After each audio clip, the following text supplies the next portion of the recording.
welcome to Woman Gathering, Thursday, July 20th.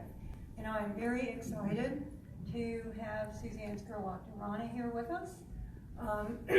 She's visiting Front Royal from Reston, and she's just released a new book, and we're going to be talking about it. So we'll be taking questions at some point, but I just want to say on behalf of the Front Royal Women's Resource Center, welcome everyone. It's very nice to see you here, so thank you for coming. And thank you, Suzanne. Thank you. It's been a delight to be here and to meet you all. Yeah. This has been great. Great. Well, I know that you have a new book, and say a little bit about who you are, because I've known you for about 32 years through the bodywork field, and you are definitely one of the sheroes of the entire bodywork community, internationally renowned, an educator around the world for the Upledger Institute, and Suzanne's also developed her own curriculum, which is really fascinating, called Healing from the Core, where she really teaches people to be present and fully embodied. And so I know that she can talk about it a lot better than I can, so I'm going to turn it over. And you have this wonderful new book. Yeah, thanks. Yeah, it's very exciting to me. This is great. It's Reclaiming Your Body, Healing from Trauma, and Awakening to Your Body's Wisdom. And it's my second book. My first book was Full Body Presence, Learning to Listen to Your Body's Wisdom. And you see the little theme there. But one of the things that's very exciting for me that someone asked before we started this live cast is, talk to us about trauma. Someone else asked about PTSD. And one of the things that we're really seeing in the world of healing work right now is that the idea of what traumatizes us as human beings is getting more and more refined. And it used to be that we thought of trauma as being things like being a Vietnam vet and having horrendous experiences there, which would be my generation of men and women. Having been sexually assaulted, having been physically assaulted in a marriage or a relationship, having been abused as a child, the biggies that formed trauma. But one of the things that I see in my practice as a craniosacral therapist is there are many, many, many things that can actually cause us to shrink and lock down and get locked out of ourselves that don't involve huge traumas. And I was just teaching a class in London to a bunch of healthcare practitioners there, and I happened across one of my colleagues was talking about Dawson Church, who's just written a book about psychological trauma, and he has a great definition that I would love to just give you all to begin with. Our first definition of trauma that most of us would say is a deeply distressing or disturbing experience, emotional shock following a stressful event, physical injury, which can lead to long-term dysfunctional patterns, or physical injury, damage, hurt, wounding, a lesion, abrasion, contusion, a cut, a laceration. One of the things that's the definition from Dr. Google. Trauma can come from anything. It can come from an emotional trauma around a loss, such as losing your job, losing a spouse, losing a close relationship or what you thought a relationship was. A physical trauma to the body, an injury, a fall, car accident, a rape, an assault. Iatrogenic trauma, which would be, that's a big word to say, that something that happened in a doctor's office or under a doctor's hands traumatized you in some way. So this could be trauma that happened from a surgery, from dental work, waking up in an ongoing surgery. Some of you may know people that have done that. That's quite a horrifying and traumatizing thing to have happen. And then as we move on down the list, there's some things that are more recent.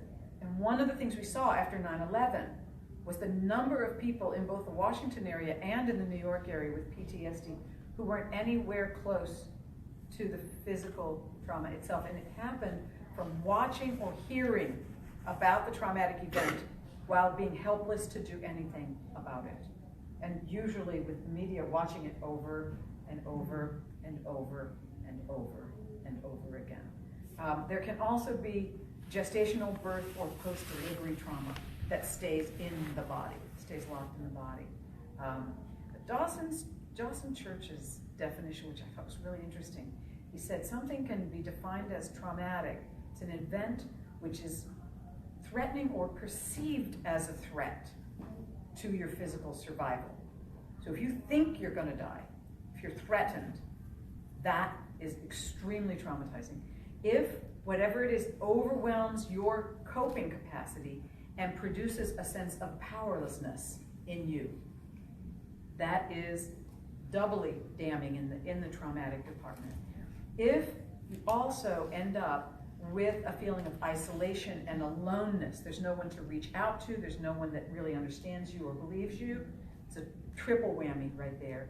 And then the final thing that he talks about is when your expectations of what another person or a circumstance is going to be for you are violated, okay? Meaning children that have been abused by priests or ministers. Their expectation about what that relationship is supposed to be like versus what ends up happening is excruciatingly traumatizing. Anytime you have an event that is really overpowering for you, the body tries to help you out by literally closing down, shrink, pull in, dissociate. And in a way, it used to be that people felt as though that level of trauma, let me close this up so we're handing that back to you. That level of looking at trauma was, oh, I have music. That level of feeling powerless and what can happen was something that, that really, it was as though there was something wrong with your body if you dissociated or if you just felt like numb and hunkered down inside. What we now realize is that your body was actually saving you from being completely overwhelmed in that circumstance, whatever it was. And so there's a whole movement afoot in the psychological world to actually be able to say to, oh my God, this happened to me, and I've been feeling so tightened down and displaced, like really knocked off my center by it. But in fact, that was my body's only way of keeping me from being completely overwhelmed by this circumstance.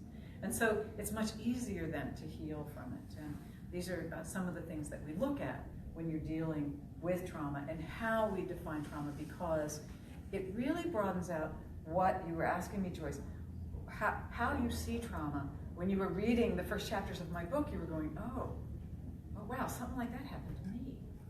Oh yeah, I have walked around worried about ABC, for something like starting new endeavors, which ended up for me, or my sense of having somebody not be there for me when I was really little and really needed her to be there. It caused me to make a decision inside myself. Okay, I'm not going to let anybody in. I'm going to do it all myself. And that gave me a real leg up in terms of getting things done, but it gave me a real leg down in terms of being able to actually connect with people if you have to do it all yourself. If you don't let other people have you back, it's exhausting in the long run. Yeah? So that was one of the decisions that I made early on. That was traumatizing. It wasn't a huge trauma. And actually, my two major heroes right now are two medical doctors, one of whom is a psychiatrist. His name is Bessel van der Kolk out of Boston. He's done a huge amount of work with inner city children and children at risk who have been traumatized, actively traumatized by their socioeconomic situation, by things going on in the household or the school system. The other one is a physician by the name of Gabor Mate. And Bessel talks about the trauma that happens when something bad happens to you. Gabor talks about this is what can happen to you when you don't get the things you really needed in terms of support, in terms of connection, in terms of protection as a child. So all of those, and actually I was just listening to Gabor at a conference in London, and he was saying, you know, Bessel talks about what does happen, I talk about what doesn't happen, and both can be equally traumatizing to us. Do you understand what I'm saying here? Yeah, I mean, this is a big deal. So my whole focus in this book was to look at what constitutes trauma, what's the research say about it, and can we heal from it? because all of us have trauma in one way or another. And how do we go about healing from it? Because one of the things about trauma is that it locks us out of our bodies. It literally, we end up feeling like we're not really present, like we're walking beside ourselves with fear or and anxiety, or we're just really not present to what's going on in our life, which means we're missing out on the deep wisdom areas of the body and all that it has to offer us as human beings. Am I making sense? Yes, absolutely. So part of what you're saying is this inner knowing that's working when we do shut down. Right. So it's a very primal kind of language that happens when we're not even aware of it. Right. Right. Yes. And if things, that primal language of the body can be a felt sense. It can be an image, visual image you get. It can just be a knowing that happens inside of you. And it can be responses like that help you get out of the way of trauma, or it can be the response in your body to trauma that keeps you from feeling overwhelmed. Yeah. But there is a deep wisdom in the body, and you and I know as craniosacral therapists, Dr. Upledger used to talk about every cell in our body having wisdom. Every cell. And because that's true, that's really, he called it cellular intelligence, and he wasn't talking about the phone, right? He was really saying every single cell of who we are has an intelligence to it. And if we are really embodied, we have access to all that wisdom.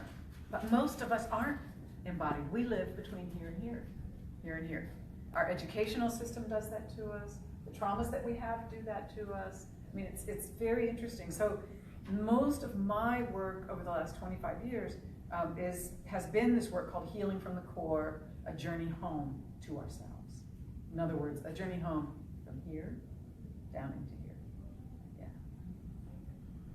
And I know in your book you talk about this inner navigational system. Well, you've been talking about your inner navigational system for a long time. Yes. So can you say a little bit about what that is? Well, I think of the fact that most of us raised to believe that the brain was the boss, right? The brain tells you, our education system, the brain tells me to feel this way, so I feel that way. The truth is that the brain is just one of an entire committee. And that committee includes, and it's not that the brain isn't important, particularly the prefrontal cortex of the brain that actually gathers all the information from the body. But the brain doesn't work well without the deep inspiration from the heart.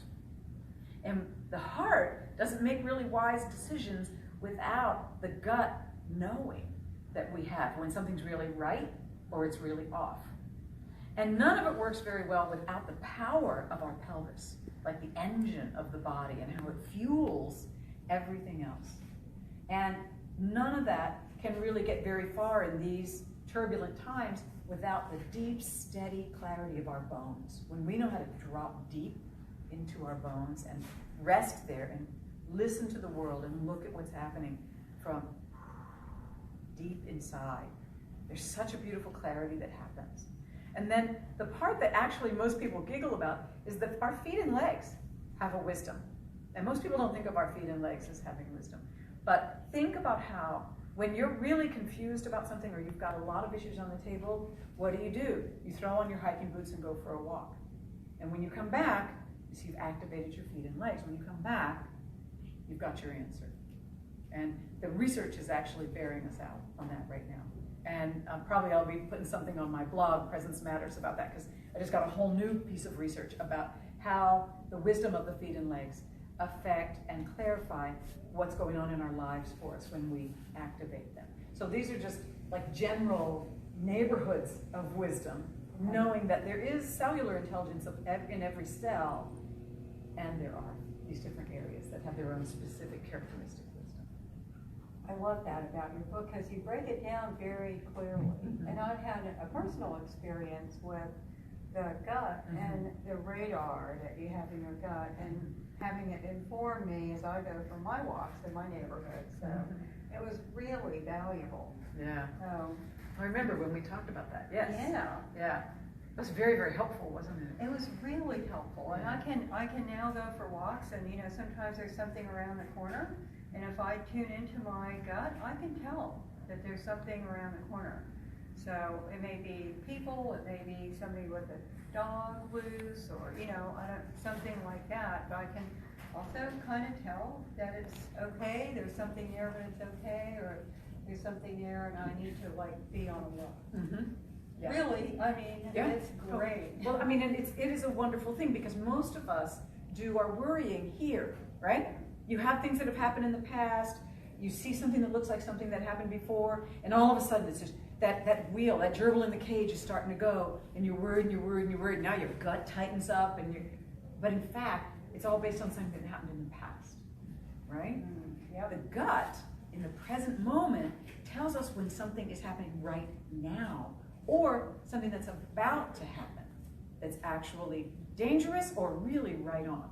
It gives us really clear feedback. And the heart math people have done, out of Boulder Creek, California, have done some fascinating research in the last couple of years, where they actually measured how the body registers incoming information before you can hear it, see it, smell it, taste it at all. The body picks it up, which backs up the thing I've been saying for years, and the thing that I learned when I was 17. And I was with that friend in a car, and I felt so uneasy, and I didn't know why.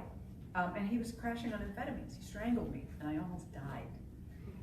But my gut was telling me at the time that I needed to get out of the car. There was something off. I didn't know he was crashing on amphetamines. I was completely naive about that hard drug culture that was going on around me. But what I did know was that something was off. And that was such a teacher for me, because in the aftermath of that, once I had worked through the betrayal of it, my body's trauma response, I really started trusting my gut. And that's actually about the time I started teaching other people about their guts, because I realized it was like, oh, no. The gut knows way before the head, way before our hearts, anything else. It gets hints about things. And if you don't second guess yourself, you're in much better shape than if you start to second guess yourself. Yeah. And that's the beauty of your book, is that you teach people how to trust your body and how to listen, because our natural instinct is to just do what's socially acceptable. Right. And not listen to our body. We have all these rules in our mind that we think we need to follow, when we actually do much better if we're tuned in. Mm-hmm. Yeah, and that's the beauty of. Absolutely. And the other piece I want to say to people is, I'm not saying don't use your brain. This, particularly the prefrontal cortex and the midbrain, they are the ultimate strategizer, creator, map maker. But they don't really do, this part of the brain doesn't, all the structures here, they don't do a really good job without input from the gut and the heart and the feet and legs and the bones and all the rest of us. Our decisions are so much more potent, our creativity is so much wider when we actually include all of ourselves. The whole navigation system. The whole navigation. Yeah. The whole enchilada. That's right. So in your book you talk about the body intelligence quotient. Mm-hmm. And can you say more about that? Because you really break these things down into understandable pieces. Right, and that's actually been one of my hallmarks as a teacher for 30 odd years. People say, oh my God, you made this so simple. It is true. I know, I've heard it so many times I don't even question. But one of my creative edges is I love to take information that is complex and just sift it right down to its simplest components, so the average person can understand it. I mean, that's really important, because otherwise it's inaccessible to most of us. So what I did was I started the book with 9 questions.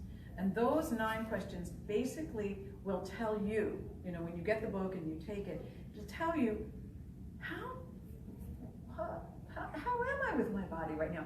What is my relationship to my body? How friendly or combative is my relationship to my body? Do I feel like my body constantly betrays me? Do I feel like my body is something I have to whip into shape?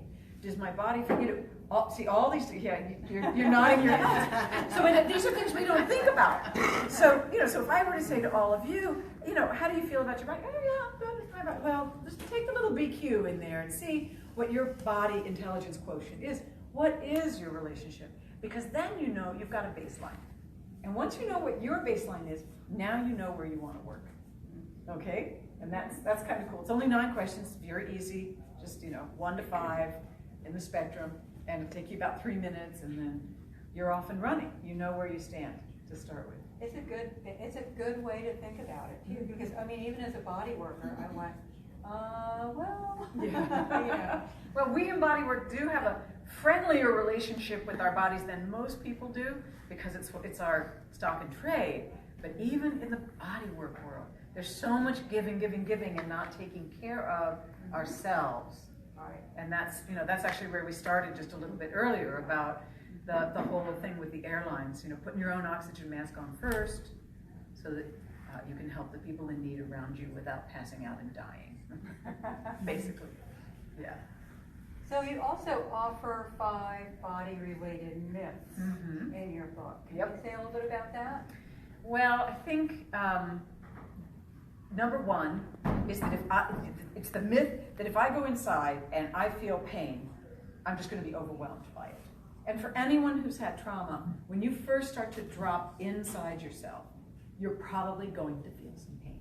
That's just what is, because that's what's there. What most people don't realize is that it's not the only thing that's there. And most of the time we've tried to push it down and shove it down and sit on it and ignore it and deny it. But in doing that, we are literally locked out of whole sections of who we are. So, but the first myth is, oh, I can't go look at that because it's going to be too painful. The second myth is that the body, what is it? Let me see what I've got here. I'm going to have to remember the Well, the pelvis is the black sheep. Oh yeah, the pelvis is the black sheep. That's actually number 3. That's number 3. Okay. So the second myth, we'll get to that one in a minute. As women, that black sheep thing is definitely relevant to us. So the second one is that the body is mysterious and dangerous, and that the body harbors like emotional states that are going to destroy people. And that's a pretty heavy thing to carry around, because it's very difficult to want to be in your body if you've got strong emotions you've never dealt with.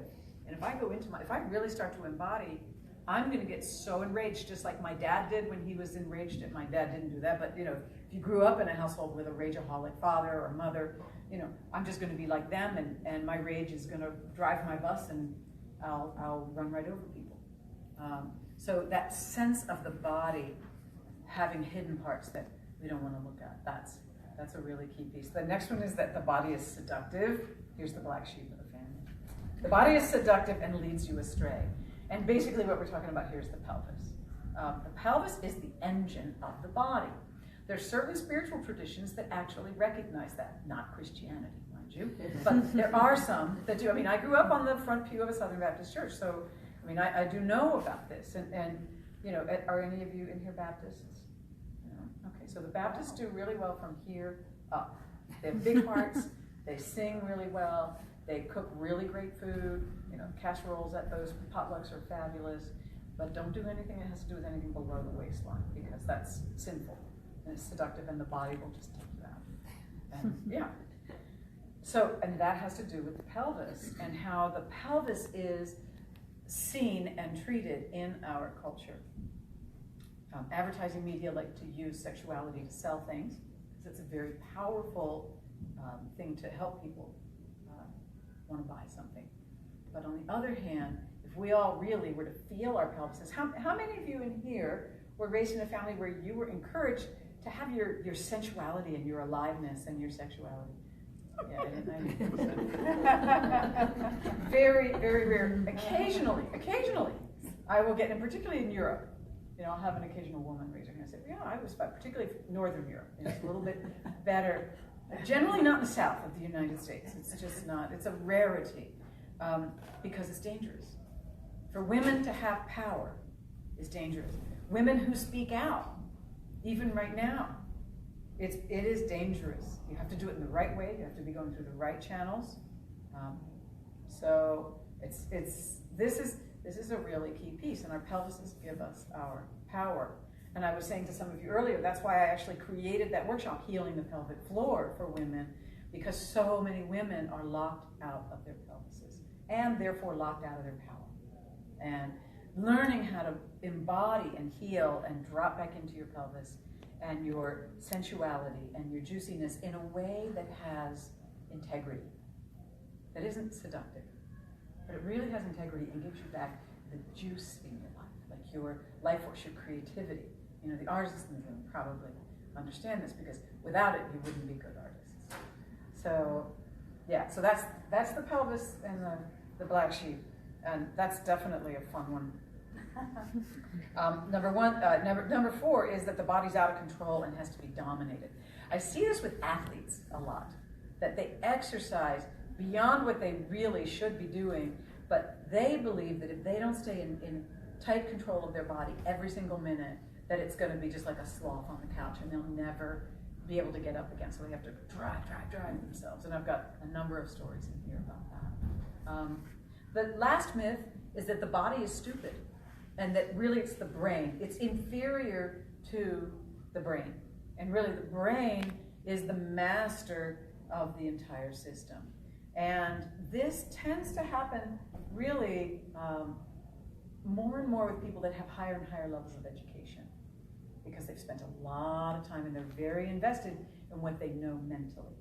And so when it comes to trusting their gut, they can have incredibly powerful, heart-opening, gut-relaxing, deepening experiences in one of my classes, and come in the next morning and say, you know, I'm not really sure about what happened yesterday. And they're in their head justifying or thinking about it and second-guessing the knowing that came out of that part of themselves. So it's a really interesting piece. How many of you have ever had a really deep experience of one kind or another, and then spent days afterwards going, wow, did that really happen? Could that be true? Yeah, yeah. I mean, it happens to all of us. As human beings, it happens to us. But the more educated you are and the more critical people have been of you growing up, the more likely you are to hang out in your head and not really give validity to heart, gut, pelvis, feet and legs, bones, everything else in our system. Yeah. So one thing that would really help is curiosity. And you talk about curiosity in that aspect. Yes. Can you say something about that? Yes. So there are actually 3 things. Okay? And it's actually probably what my next book is going to be about, because it's curiosity, awareness, and trust. So the 3 things that help you embody, to get that core embodiment more deeply, there are 3 attributes. Number 1 is curiosity. Why curiosity? Because it's the antidote to judgment. If I start to feel what's going on inside myself, and then I start to judge it, oh, well, that's stupid to feel that.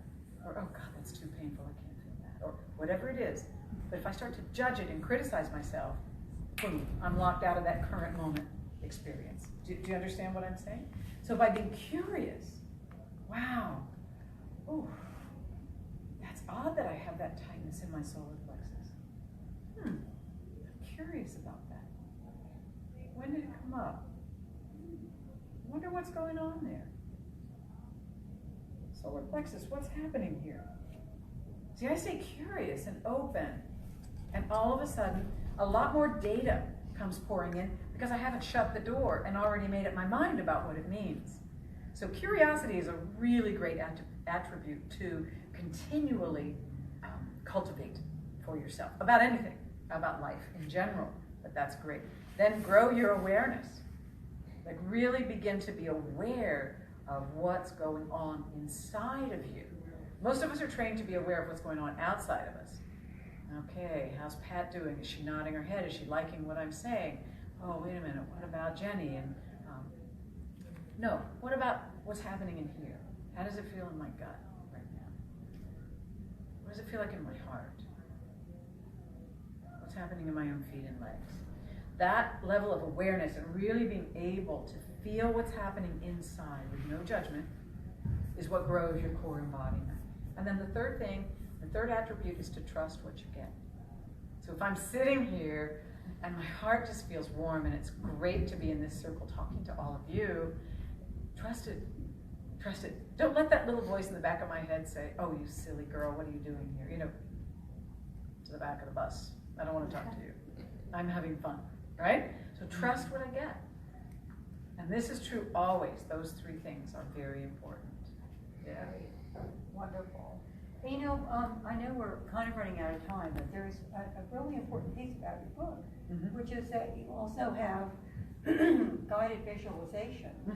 I mean, it's not just, intellectual. Right. You take people on an inner journey. That's right. That's right. And actually, I call them explorations, because I don't tell people what to find. I just know the right questions to ask you in the audio download so that you can discover whatever's going on inside yourself. So the first one, exploration 1, is just I think it's about 11 minutes long, and it walks you through your body and says, what do you notice? What's there? What's here? What's the sensation here? How about down here? And so you get a baseline. Where am I most present? And where am I locked out of? Okay? That's really important if you're trying to make a decision about whether something's right or wrong. Just to be able to notice how you're feeling in any given moment before you try and change it. The second exploration then says, okay, now that you've taken a baseline, let's see what it would take to fill up the container of who you are. What does it take, and how do I fill my inner energy reservoir? That's a really key piece that most of us don't know how to do. The third piece is called Exploration 3, teaches you just question by question how to begin to hold and integrate the parts of ourselves that we're locked out of. And I call it healing the internal resistance to life. The parts of ourselves that have had trauma, that have gotten tightened down, numb, in pain. How do I hold those without being overwhelmed? So that exercise is like the pivotal kind of gold nugget in the middle of it all. And then in this book, in Reclaiming the Body, there are the 6 different wisdom areas, and there's a guided exploration for each one of those different wisdom areas, for the heart, for the gut, for the pelvis, feet and legs, bones, and then how to integrate it with the brain. So you have a walkthrough using this book and the audio downloads of how to get total core embodiment if you want it. And it's something that you practice over time. It has to be a habit. Just knowing how to do it won't help you if you don't make it a habit when you get under stress. Do you know what I'm saying? You gotta make it a habit. So it's there to practice with, and thank you for reminding me about that, because that's so much a core part of what I do. I sometimes forget to say that. Oh, and it's so beautiful because it's also really gentle. I mean, it's easy. It's not. It's just a very soft and comforting, nourishing kind of a thing. And even just doing the very first one, it's really powerful. Oh yeah. Yeah. It's really powerful. Just connecting, and you have a really lovely voice, so hearing it, it's just very soothing. It's not like I like what you said about without being overwhelmed, because like you said, people can be afraid, and it makes it very easy. When you listen to it, it's very easy. It eliminates it. Fear doesn't even come across my mind, because it's just a very simple process. You make it very simple. Once again, make it simple in the most elegant way. Elegant simplicity. Thank you. That's what I was going for. Great. Okay. Yeah. So, any quick questions here? Anybody have? We got a chance to talk before we turned on the live interview, but anybody have any more questions? It's not a question, but maybe it is. I noticed children get these stomach aches, and you know that there's nothing wrong physically. I was wondering if they're more in tune. I think they really are, and it's not that there isn't anything wrong physically, it's that they're picking up something. Oftentimes it's something in their environment at home. It could be another child in the classroom that's bullying them silently, that nobody can really see, or at least it's out of your sight as a teacher. There could be a circumstance that happened between home and school that was traumatizing, and that child is going to have a knot in their stomach until they're seen, heard, allowed to say it, it's worked out, they're protected in whatever way it is. But oftentimes the anxieties that children have they'll show right up in the body every time. Being a school nurse, you get a lot of kids that I have a belly ache, and you know that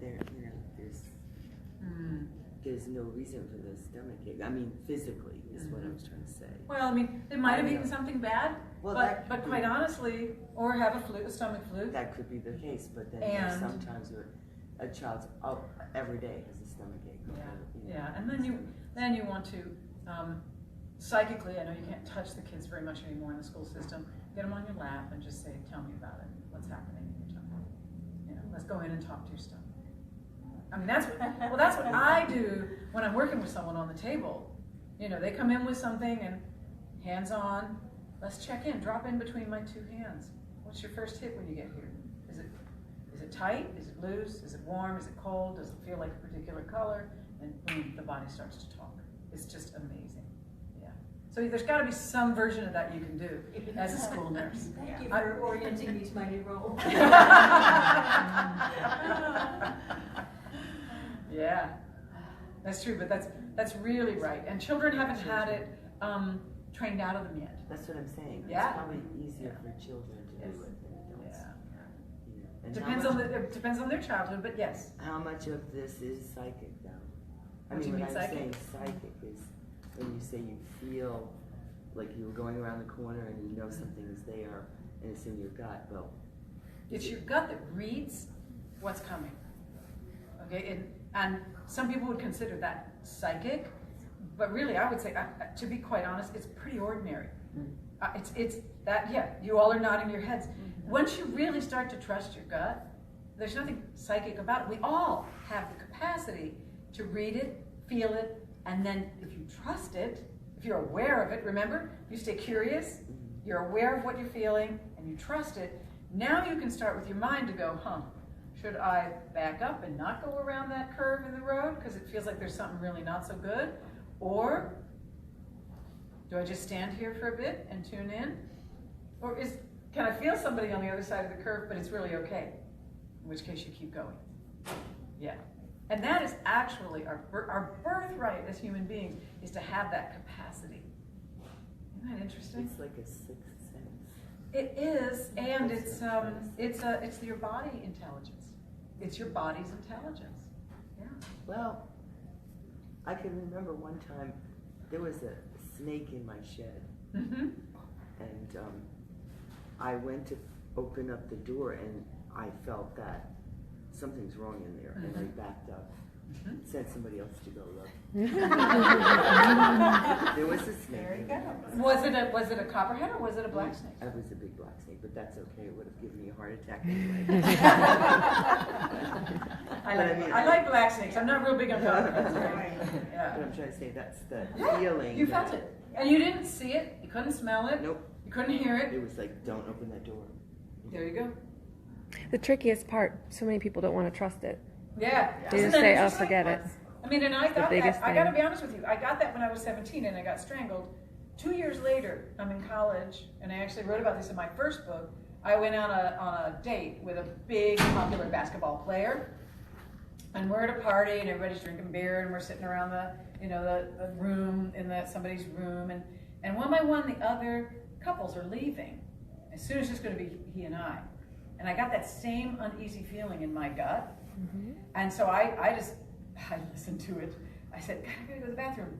I left. I got out of there. I did not go back. And interestingly enough, in the weeks after that, number one, he never said anything to me. And number two, it became apparent that I probably would have been the next in a lineup of date rapes that he had done already on campus. So it was like, thank you, gut. Yeah. We don't know why. From a linear perspective, we may not know why we're getting what we're getting, but trust it. Trust it, absolutely. You know, I think in the last 10 years, there's been a management push in interviewing that you don't trust your gut, you use your brain in these behavioral questions and they have to answer them just right. And I think that took away my, that gut knowledge, because after that training, there were times when I had a gut feeling that this person was really a good person or a bad person or whatever, and it turned out to be exactly opposite. So I think it really skewed. So let's talk about that for a minute. See, because here's where body intelligence gets a bad rap. When I say body intelligence, I mean that your gut, that gut sense, you get a feeling sense from somebody, you don't know where it's coming from. Your heart either connects with them or doesn't, and then that data goes to your brain. And you think of all the linear questions that you can ask that would ascertain what these two things are saying. So I call it having an educated gut. You don't just go by your first gut hit, okay, unless it's a dangerous situation. You actually want to say, okay, I've got a gut hit, let me connect it to my feet and legs, let me connect it to my pelvis. What questions do I want to ask right now that would clarify and educate the sense I have in my gut? Okay? And that's where you then make the wisest decisions. And I actually heard Stephen Colbert, you remember the Stephen Colbert show? And he would do that satirical character. And he had a guy on who was an editor for one of the major magazines, Vanity Fair or The Nation or something.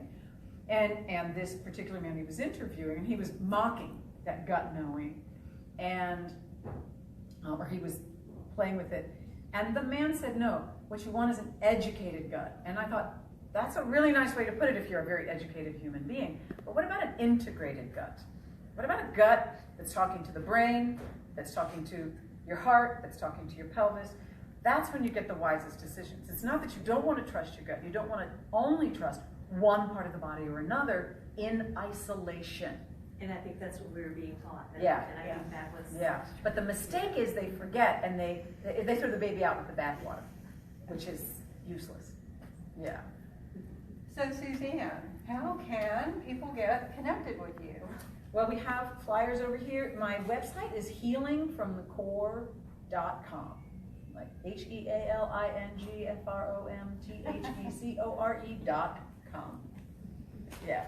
And it's on the back of the book. And it has been a delight. Thank you. And people can sign up for your emails. Yes, they can. We have monthly newsletters, and I have a blog called Presence Matters. And I talk about the things that have to do with really being present and having core embodiment and all the different ways that it might show up in your life, and whether we're talking about nutrition, whether we're talking about emotional health, whether we're talking about your physical health, whether we're talking about just the process of presence in general and how that affects our ability to do and create and be who we are. Yeah. And people can take your Healing from the Core the trainings. classes. I have a lot of trainings for both craniosacral therapists and for the lay public. A lot of trainings for teaching people how to really be present, how to do what you do, and how to do it effectively from your deep core embodiment. Yeah. It's great. So thank you so much for coming and giving us this great education. I really appreciate it. I'd like to turn it over to Barbara and Joyce. Talk about upcoming events. Well, this is this is a monthly event, the Woman Gathering. We do it on the third Thursday of every month. So please join us. Next month is... I forgot to look it up. I thought I needed to look. I just blanked and I just looked at it, but... Oh, it's Beth. Beth and Jen. It's What Matters. Oh, So, perfect. thank you for Yes, this so that space. is perfect. Yes. And Jen, Yes. our Beth videographer. Waller, Jen Avery, So, the What Matters. brain power behind What Matters. They've created this space which has made our life and our mission in the world so much more available because we can do this. We also do the fourth Wednesday of every month.